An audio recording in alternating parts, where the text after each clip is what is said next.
الحمد للہ وکفا والسلام علی عباده الذین اصطفى اما بعد فاعوذ باللہ من الشیطان الرجیم بسم اللہ الرحمن الرحیم۔ جی الحمدللہ ثم الحمدللہ۔ ہمارے اور آپ کے آج کا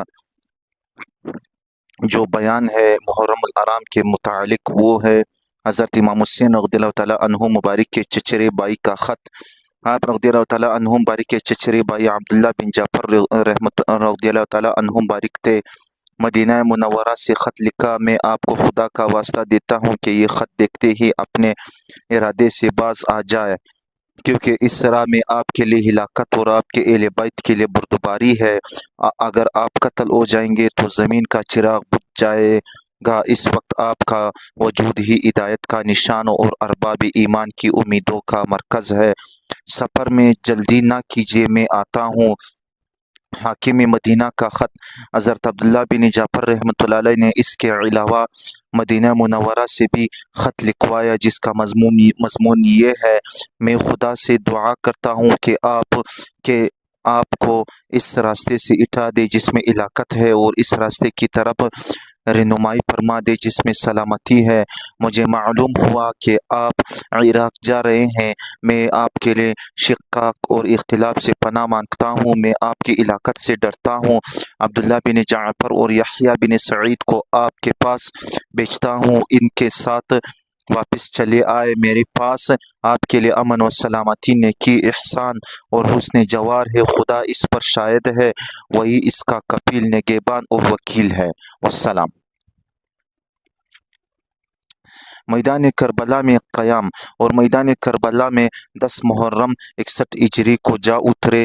جب اس میدان میں اترے تو اس کا نام دریافت فرمایا۔ معلوم ہوا کہ اس کا نام کربلا ہے۔ تب آپ رضی اللہ تعالیٰ عنہ مبارک نے فرمایا، یعنی یہ تکلیف اور ہلاکت کی جگہ ہے۔ یہ مقام پانی سے دور تھا دریا میں، اور اس میں ایک پہاڑی حائل تھی۔ عامر بن سعد کی آمد۔ دوسرے دن عامر بن عمر بن سعد بن ابی وقاص کوفہ والوں کی 4000 فوج لے کر آ پہنچا۔ عبداللہ بن زیاد نے عمر کو زبردستی بھیجا تھا۔ عمر کی خواہش تھی کہ کسی طرح اس آزمائش میں نہ آئے اور معاملہ رفع ہو جائے۔ اس نے آتے ہی امام حسین رضی اللہ تعالیٰ عنہ مبارک کے پاس قاصد بھیجا اور دریافت کیا، آپ کیوں تشریف لائے ہیں؟ آپ رضی اللہ تعالیٰ عنہ مبارک نے وہی جواب دیا جو حرا بن یزید کو دے چکے تھے، یعنی تمہارے اس شہر کے لوگوں ہی نے مجھے بلایا تھا۔ اب اگر وہ ناپسند کرتے ہیں تو میں لوٹ جانے کو تیار ہوں۔ شہادت کے وقت حضور پاک صلی اللہ علیہ وآلہ وسلم خاتم النبیین مبارک کو خواب میں دیکھنا۔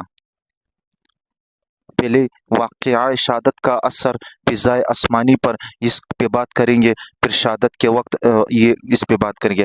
عام مورخین ابن اثیر وغیرہ نے لکھا ہے کہ حضرت امام حسین رضی اللہ تعالیٰ عنہ مبارک کی شہادت کے بعد دو تین ماہ تک فضا کی یہ کیفیت رہی کہ جب آفتاب طلوع ہوتا اور دھوپ وہ دیوار پر پڑتی تو سرخ ہوتی تھی، جیسے دیواروں کو خون لپیٹ دیا گیا ہو۔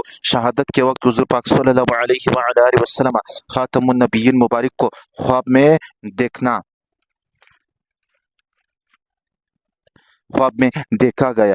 بیکی نے دلائل میں بسند روایت لکھا ہے کہ حضرت عبداللہ بن عباس رضی اللہ تعالیٰ عنہما نے ایک رات آن حضرت صلی اللہ علیہ وآلہ وسلم خاتم النبیین مبارک کو خواب میں دیکھا کہ دوپہر کا وقت ہے اور آپ صلی اللہ علیہ وآلہ وسلم خاتم النبیین مبارک پر ایک گندہ بال پریشان حال آپ صلی اللہ علیہ وآلہ وسلم خاتم النبیین مبارک کے ہاتھ میں ایک شیشی ہے جس میں خون ہے۔ ابن عباس رضی اللہ تعالیٰ عنہما فرماتے ہیں کہ میں نے عرض کیا کہ اس میں کیا ہے؟ فرمایا حسین کا خون ہے، میں نے علم اللہ تعالیٰ کے سامنے پیش کروں گا۔ حضرت ابن عباس رضی اللہ تعالیٰ عنہما نے اسی وقت لوگوں کو خبر دے دی کہ حسین شہید ہو گئے۔ اس خواب سے چند روز کے بعد حضرت امام حسین رضی اللہ تعالیٰ عنہ مبارک کی شہادت کی اطلاع پہنچی اور حساب کیا گیا تو ٹھیک وہی دن اور وہی وقت آپ کی شہادت کا تھا۔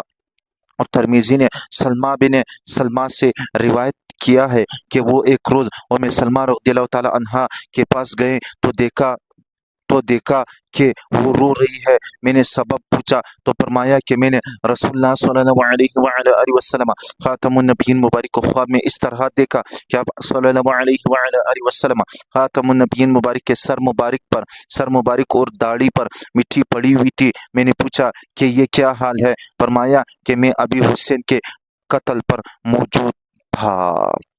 ابو نعیم نے دلائل میں حضرت سلیم رضی اللہ تعالیٰ عنہا سے سلمہ رضی اللہ تعالیٰ عنہ سے روایت کیا ہے کہ حضرت امام حسین رضی اللہ تعالیٰ عنہ مبارک کے قتل پر میں نے جنات کو روتے ہوئے دیکھا۔ اللہ اللہ